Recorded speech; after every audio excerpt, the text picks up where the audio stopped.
Good evening. 3,812 passed the 2023 bar examination. According to the Supreme Court, 36.77 of the 10,387 examinees passed the 2023 bar exam. The passing percentage for the 2023 bar examination is lower compared to the two previous bar exams. Efraim Porciuncula BA of the University of Santo Tomas tops the 2023 bar examinations with 89.26%. Ateneo de Manila University leads the list of law schools with the most bar passers with a 94.08% passing rate. Successful 2023 bar examinees will take their oath and sign the roll on December 22. Meanwhile, Associate Justice Ramona Paul Hernando tells those who flunked the examination that it is not the end of the road. Please consider it as a challenge to do more, to exert more, and really to dream more, because it's not the end of the road for those of you who did not make it.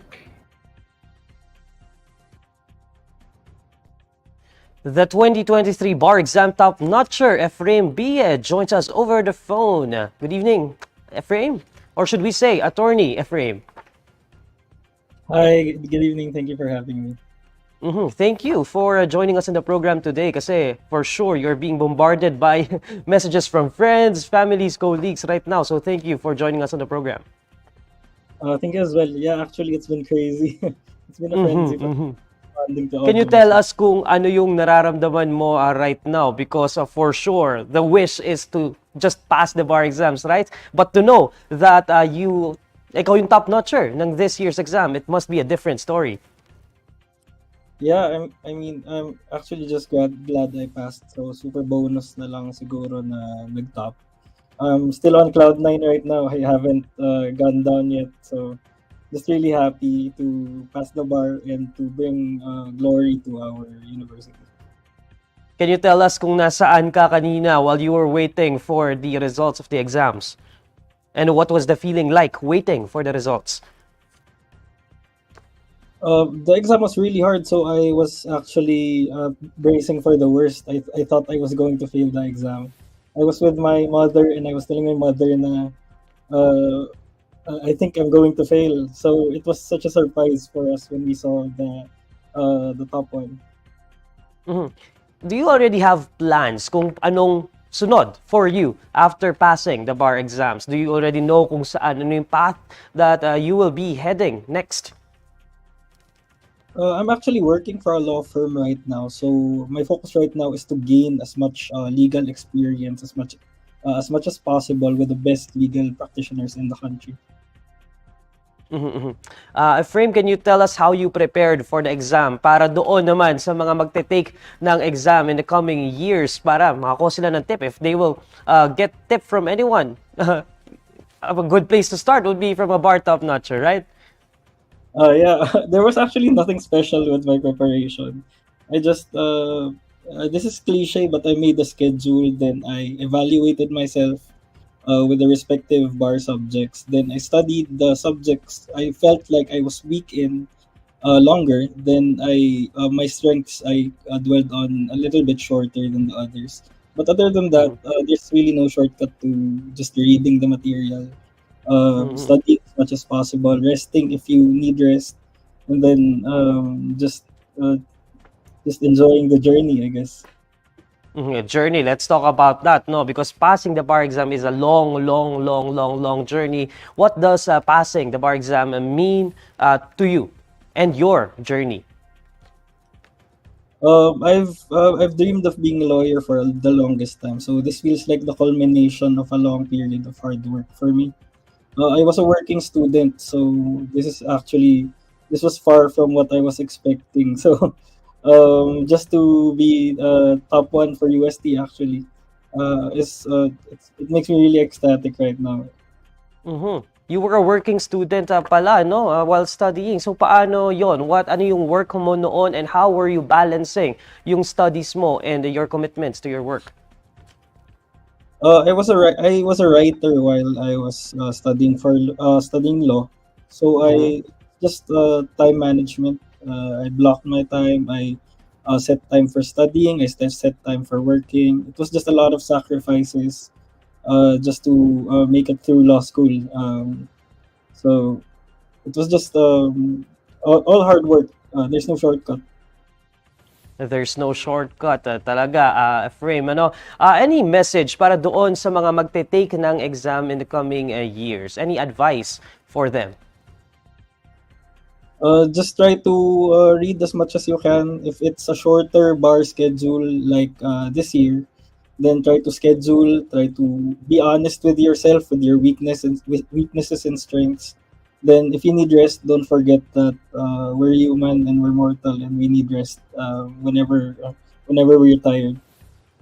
Mhm. So paano tayo ngayon? Meron ba tayong for sure busy ang gabi mo ngayon, ano?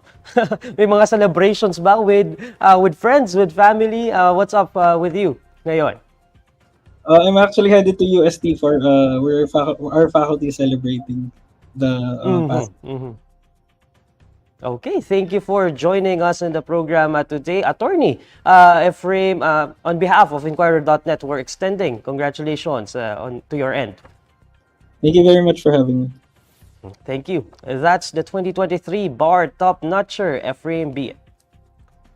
A magnitude 5.9 quake hit near Occidental Mindoro on Tuesday afternoon. According to PHIVOLCS, the earthquake's epicenter was located at approximately 18 kilometers northeast of Lubang Town in Occidental Mindoro.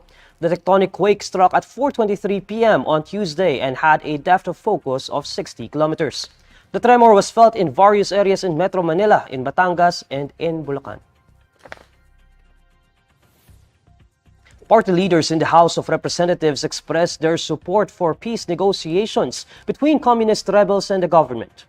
In a joint statement, House party leaders say they support the Marcos administration's initiative, adding it is a step towards lasting peace and sustainable development. According to the lawmakers, while there may be different ideologies among House members, all of them seek the greater good.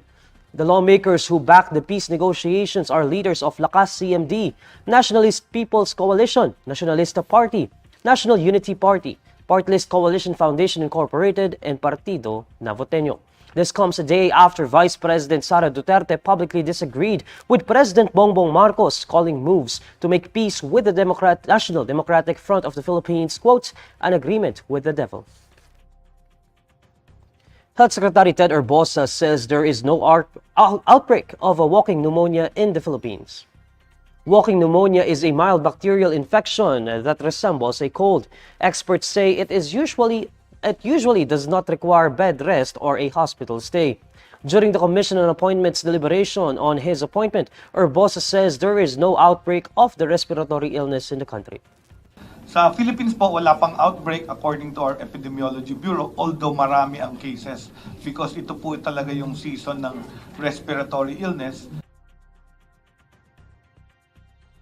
What the Department of Health is doing to mitigate cases and avoid an outbreak, Herbosa says to continue following minimum public health standards.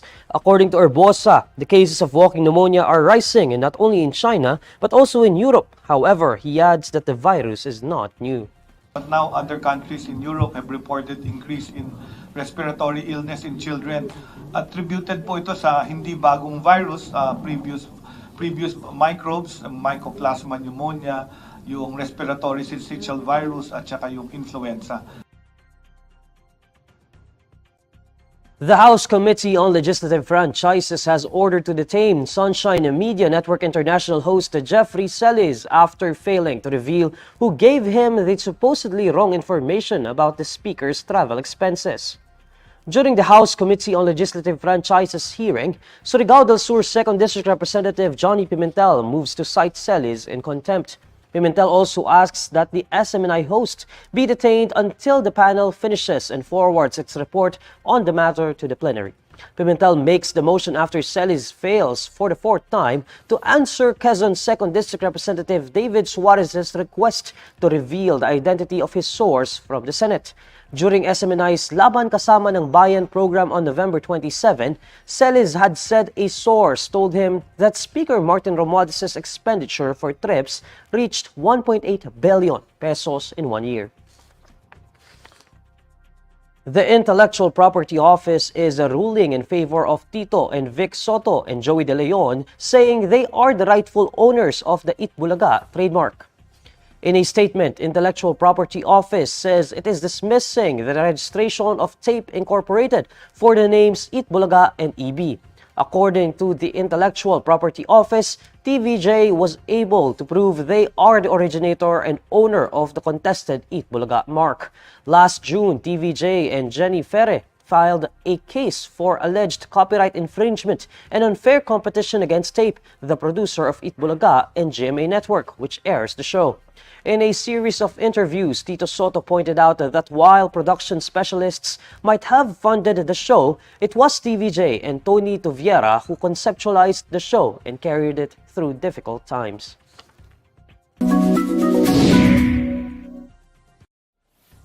Alamin naman natin ang mainit na balita sa mundo ng showbiz. Narito ang report ni Irvin Santiago. Ingat na ingat ang Asia's multimedia star na si Alden Richards sa pagbibitiw ng salita ng tanungin tungkol sa paghihiwalay ni Catherine Bernardo at Daniel Padilla. Natanong kasi ang award-winning Kapuso Mati ni Idol kung ano ang naging reaksyon niya sa breakup ng isa sa pinakasikat na tambalan sa Philippine showbiz. Sa naganap na press con para sa entry ni Alden at Sharon Cuneta sa Metro Manila Film Festival 2023 na Family of Two, ay isa sa mga natanong sa aktor kung ano ang masasabi niya sa hiwalayang Katniel. Sabi ng Kapuso star, medyo mainit daw ang issue kaya hindi na siya magsasalita tungkol dito at baka siya naman daw ang mabash. Mas mabuting tumahimik na lang siya dahil hindi naman talaga siya involved sa kontrobersya. Dagdag ni Alden, ang kailangan daw ni na DJ at Kat ngayon ay respeto, pag-intindi at pagsuporta. May mga fans naman na nagsasabing sana sila na lang daw ni Catherine ang magkatuluyan at wish nila na magsama uli silang dalawa sa mga pelikula. In fairness, gumawa naman talaga ng kasaysayan ang pinagsamahang pelikula ni Alden at Catherine na Hello Love Goodbye noong 2019 na siyang may hawak ngayon ng record bilang highest grossing Filipino movie of all time. Pero unahan ko na po kayo. Hindi po ako magpo-comment sa kahit anong questions about... Muli kayo magtanggal niya. Well... Ayun na lang daw ni Catherine. Catden na lang daw, Catherine. Reto ka daw kay Catherine. Wala na siya nasagot.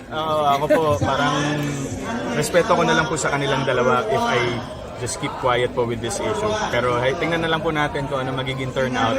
Pero sa ngayon, parang they deserve the space that they have. They need to go through. Ako si Irvin Santiago at yan ang Bandera Chika natin today. Here's the latest roundup of today's top stories. 3,812 examinees passed the 2023 bar examination. UST grad tops bar. House jails SMNI host who said Speaker Martin Romualdez spent 1.88 billion pesos in trips in 1 year. And Intellectual Property Office rules in favor of Tito and Vic Soto and Joey De Leon, saying they are the rightful owners of the Eat Bulaga trademark. And these are the stories you need to know today. I'm Neil Mercado. It's 20 days before Christmas. Follow INQUIRER.net on Facebook, X, YouTube, TikTok, Instagram, and Reddit. For more stories, visit INQUIRER.net. Good evening.